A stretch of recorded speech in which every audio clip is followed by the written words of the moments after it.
नमस्कार, मैं आर.बी. सिंह यादव।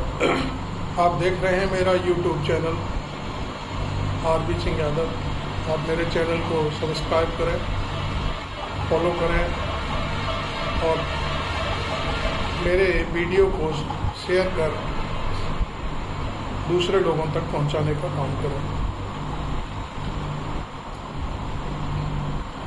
आज मैं आपके सामने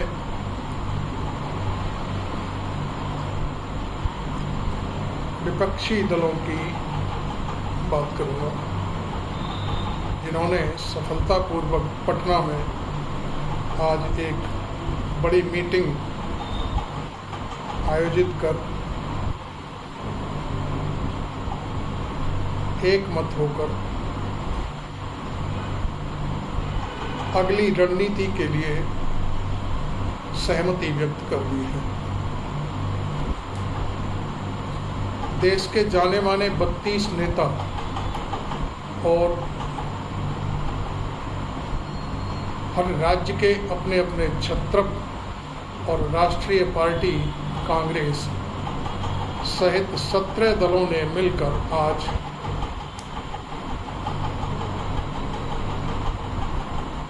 नीतीश के जो प्रयास थे उनको सफल बनाने में अपना योगदान दिया।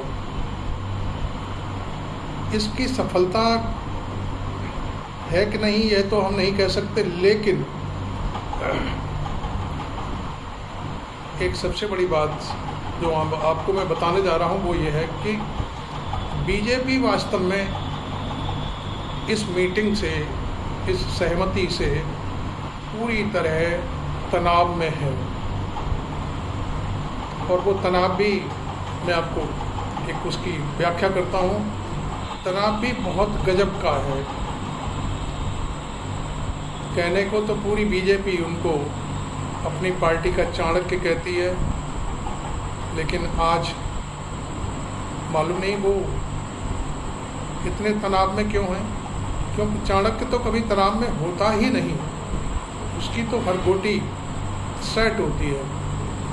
वो चाणक्य आज कश्मीर में थे, एक रैली को संबोधित कर रहे थे और उन्होंने क्या तंज कसा, क्या व्यंग कसा, वो मैं आपको बताता हूँ। उन्होंने कश्मीर में बैठकर कहा कि पटना में आज फोटो सेशन हो रहा है। क्या बात है चाणक्य महोदय, आपके यहाँ तो कोई सेशन होता ही नहीं। खैर चलिए, उन्होंने फिर कहा कि सेल्फी ली जाएंगी और ये होगा वो होगा, पता नहीं क्या क्या बोला उन्होंने। चाणक्य के अलावा उस पार्टी के अध्यक्ष ने भी कुछ बोल दिया। वो भी कहीं कुछ कार्यक्रम कर रहे थे, उस कार्यक्रम में उन्होंने अपनी झेप मिटाने के लिए विपक्ष को आड़े हाथ लेना शुरू कर दिया। लेकिन क्या इन सब बातों से ये नहीं लगता कि वास्तव में बीजेपी तनाव में है, बहुत भारी तनाव में है। यदि उसको तनाव नहीं है, उसको और कोई चीज़ की परेशानी नहीं है, तो छोटे मोटे दल, बहुत से नेता बोलते रहते हैं बीजेपी के खिलाफ, प्रधानमंत्री के खिलाफ, उनके लिए तो आप कुछ नहीं कहते। अब आपको ये दिख रहा है कि यहाँ तो बहुत बड़ा एक प्लेटफॉर्म बन गया है। 17 दलों के 32 नेता कोई मामूली नहीं है, किसी का कोई रिप्रेजेंटेटिव नहीं था। ये 32 नेता वो हैं जो खुद राजनीति करते हैं, खुद अपनी पार्टी के मैनिफेस्टो तैयार करते हैं और सारे निर्णय ये नेता खुद लेते हैं। मैं कहाँ से स्टार्ट करूँ, ये मैं किसी से पूछने की जहमत नहीं रखता, लेकिन आप किसी को भी आप उठाकर देख लीजिए। सीताराम येचुरी, डी राजा, शरद पवार, उद्धव ठाकरे, अखिलेश यादव, शिबू सोरेन के बेटे हेमंत सोरेन, जो इस समय सर्वे सर्वा हैं अपनी पार्टी के, और ममता दीदी, फारूक अब्दुल्ला साहब जो राजनीति में सबसे ज़्यादा परिपक्व नेता हैं, महबूबा मुफ्ती जो अपनी पार्टी की कर्ता धर्ता है,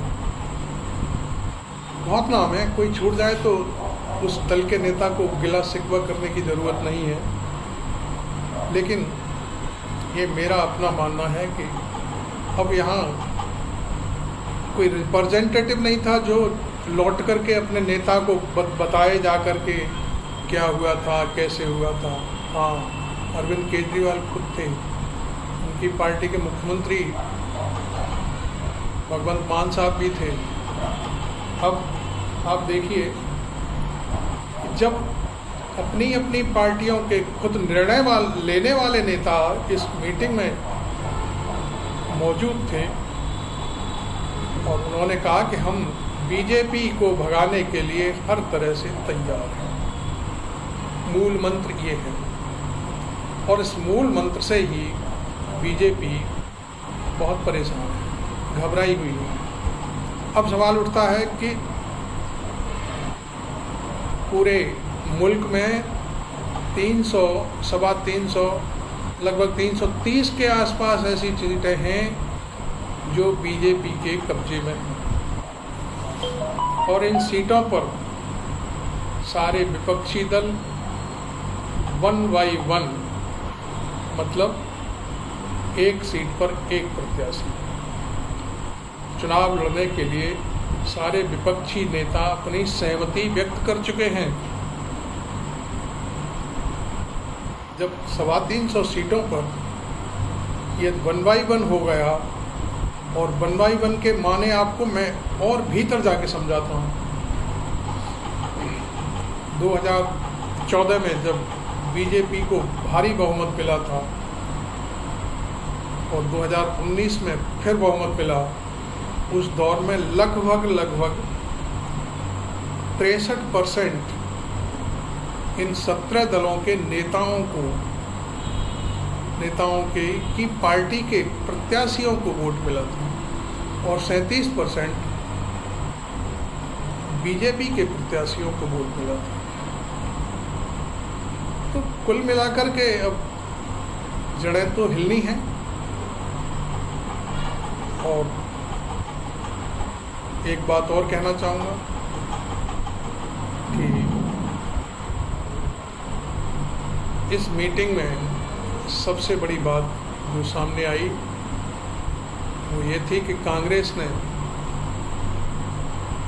किसी को भेजा नहीं, खुद पार्टी के राष्ट्रीय अध्यक्ष खड़गे साहब और पार्टी के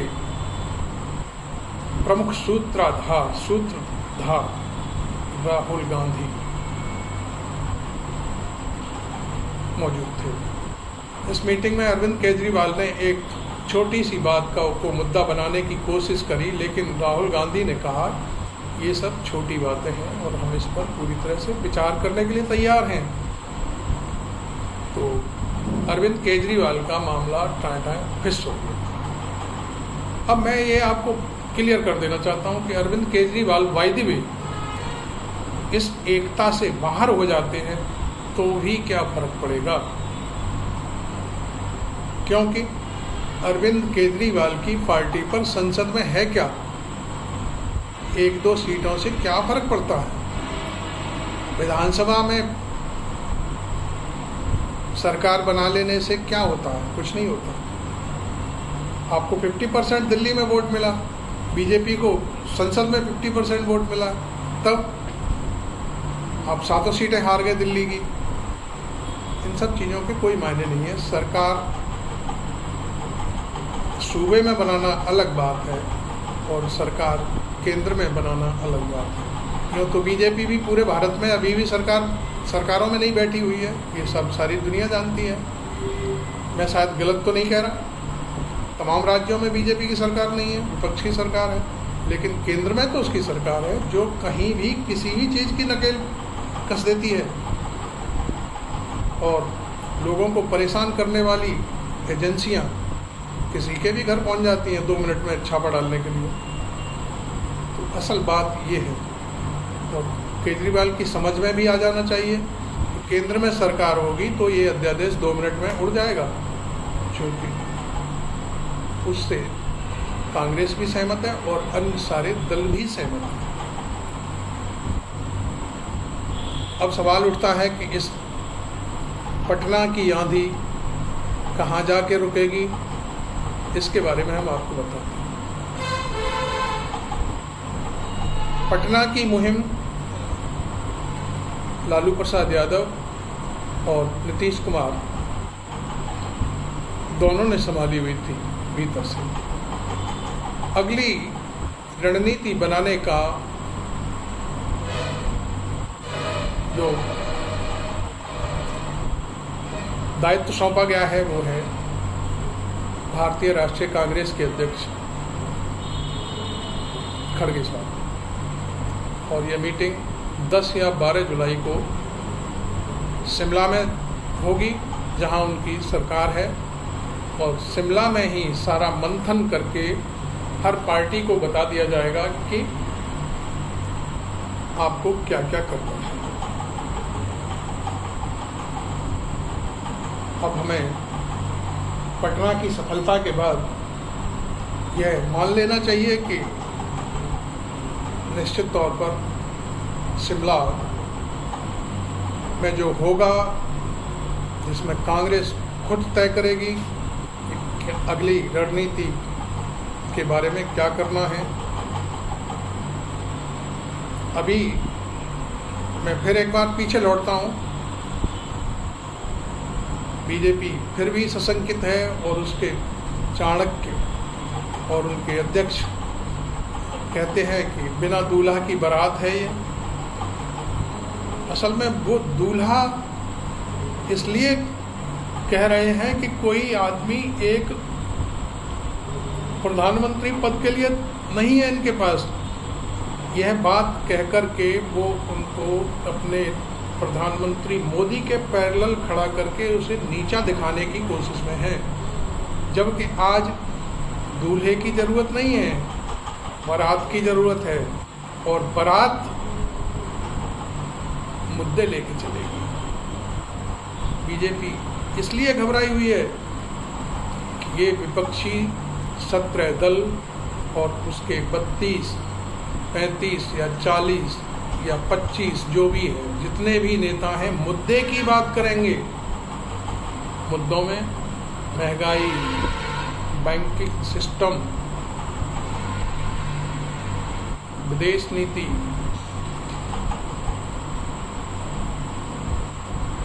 और देश में फैला बेरोजगारी। कोई नीति निर्धारित नहीं है। सांप्रदायिकता का माहौल कहीं भी बना दिया जाता है। कोई भी 2 टके का आदमी किसी को भी गाली दे के चला जाता है। रोजाना हिंदू मुस्लिम हो रहा है, और जो खुलेआम हिंदू मुस्लिम करते हैं उनको पूरा प्रोटेक्शन दिया जा रहा है। मुद्दे ये हैं, और इन मुद्दों पर या 2024 का चुनाव हुआ तो निश्चित तौर पर बीजेपी के पास इन मुद्दों को ढकने के लिए कोई जवाब नहीं है, क्योंकि बीजेपी सिर्फ और सिर्फ अपना एक एम लेके चल रही है कि हिंदू मुस्लिम फैलाओ, हिंदू मुस्लिम की बात करो और वोटों का ध्रुवीकरण करो। लेकिन अब जनता भी समझ चुकी है कि इस तरह से काम नहीं बनेगा। 9 साल में बीजेपी सरकार ने 80 करोड़ लोगों को गरीबी रेखा से नीचे लाकर रख दिया है और उसे 5 किलो अनाज पर टिका दिया है। इससे ज़्यादा उनकी कोई औकात नहीं है। ये बात समझाने की है, और यही बड़े मुद्दे होंगे जिनको हर जगह बड़े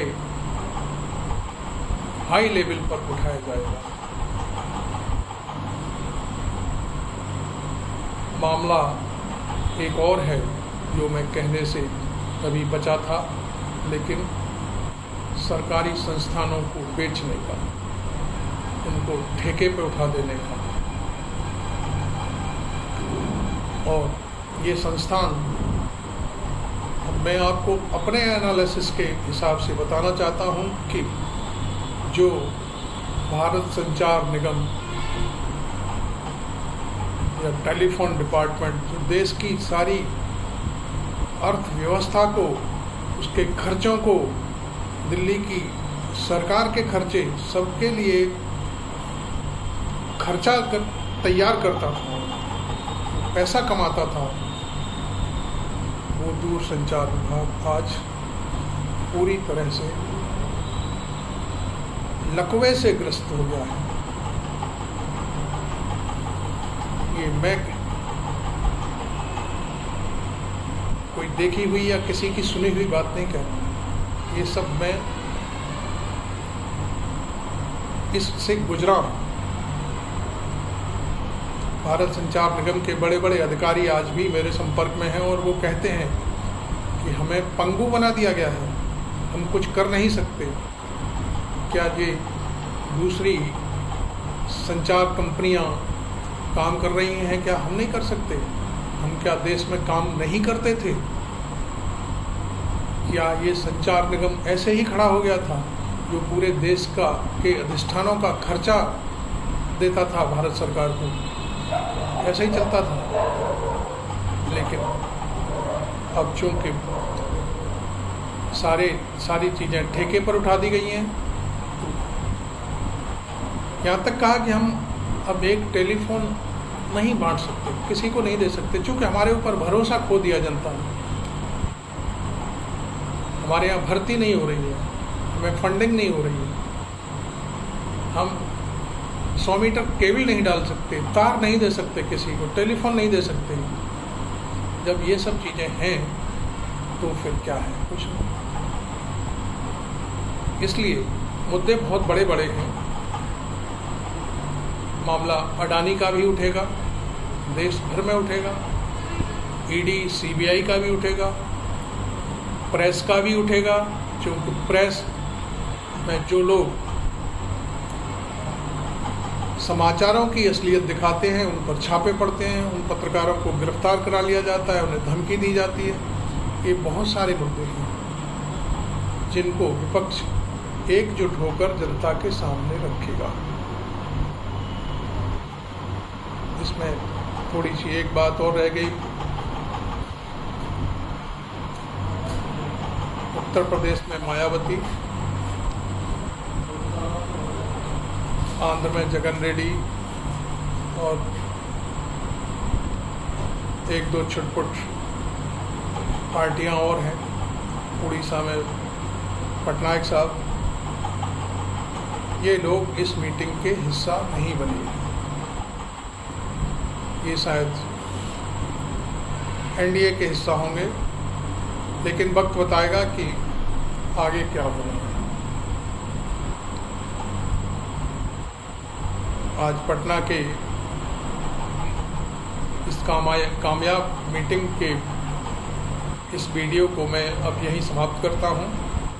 आप देखते रहिए मेरा YouTube चैनल और इसको जनता तक पहुंचाने के लिए शेयर करें, लाइक करें, ज्वाइन करें और मेरे चैनल को सब्सक्राइब भी करें, जिससे मेरी ताकत बढ़े और मैं आप तक इसी तरह के वीडियो लगातार देता हूँ। नमस्कार।